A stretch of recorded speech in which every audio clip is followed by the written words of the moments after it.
Assalamualaikum warahmatullahi wabarakatuh. Perkenalkan, nama saya Riko Alvarosi, NPM 721213183 dari kelas Manajemen MSDM 2021C. Di video kali ini saya akan menjelaskan hasil yang saya resum dari materi disiplin kerja.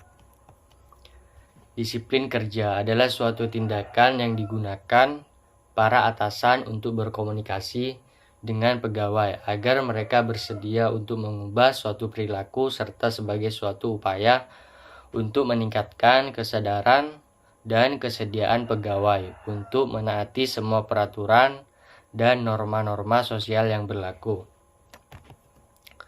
Berikutnya bentuk-bentuk disiplin kerja dalam suatu organisasi atau perusahaan dibagi dua bentuk, yaitu disiplin preventif. Disiplin preventif adalah tindakan yang mendorong para pegawai untuk taat dan patuh terhadap berbagai ketentuan yang berlaku dan mematuhi standar-standar yang telah ditetapkan. Yang artinya melalui penjelasan pola, sikap, tindakan, dan perilaku yang diinginkan dari setiap anggota organisasi diusahakan pencegahan jangan sampai pegawai melakukan hal yang negatif. Berikutnya disiplin korektif.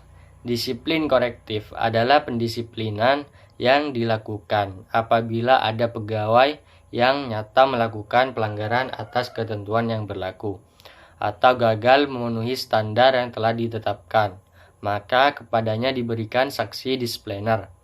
Berat atau ringannya suatu sanksi dilihat dari pelanggaran apa yang dilakukan. Berikutnya pendekatan disiplin kerja. Pendekatan ini menghindari hukuman dan lebih memilih menyeluruhan daripada memberikan sanksi kepada pelanggaran. Yang berikutnya sanksi pelanggaran kerja. Jenis sanksi atau hukuman pelanggaran disiplin yang berupa yang pertama pembebasan dari jabatan, yang kedua penundaan kenaikan gaji berkala, yang ketiga penurunan gaji, yang keempat penundaan kenaikan pangkat, yang kelima penurunan pangkat, yang keenam pemberhentian dan hormat tidak atas permintaan sendiri sebagai pegawai, dan yang ketujuh pemberhentian tidak dengan hormat.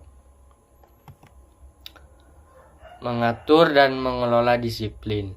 Manajer harus dapat memastikan bahwa karyawan tertib dalam tugas.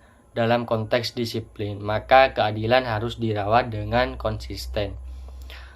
Jika karyawan menghadapi tantangan tindakan disipliner, pemberian kerja harus dapat membuktikan bahwa karyawan yang terlihat dalam kelakuan yang tidak patut dihukum. Berikutnya Meiser 2008, adapun disiplin kerja dipengaruhi oleh faktor sekaligus sebagai indikator dari disiplin kerja.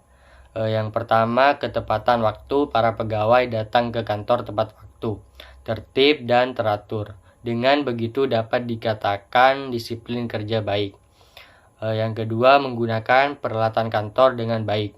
Sikap hati-hati dalam menggunakan peralatan kantor dapat mewujudkan bahwa seseorang memiliki disiplin kerja yang baik, sehingga peralatan kantor dapat terhindar dari kerusakan. Yang ketiga, tanggung jawab yang tinggi. Pegawai yang senantiasa menyelesaikan tugas yang dibebankan kepadanya sesuai dengan prosedur dan bertanggung jawab atas hasil kerja. Dapat pula dikatakan memiliki disiplin kerja yang baik.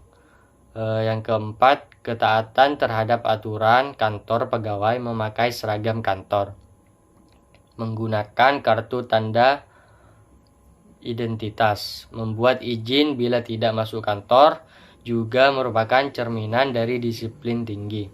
Mungkin hanya itu saja yang dapat saya sampaikan. Kurang lebihnya mohon maaf. Wassalamualaikum warahmatullahi wabarakatuh.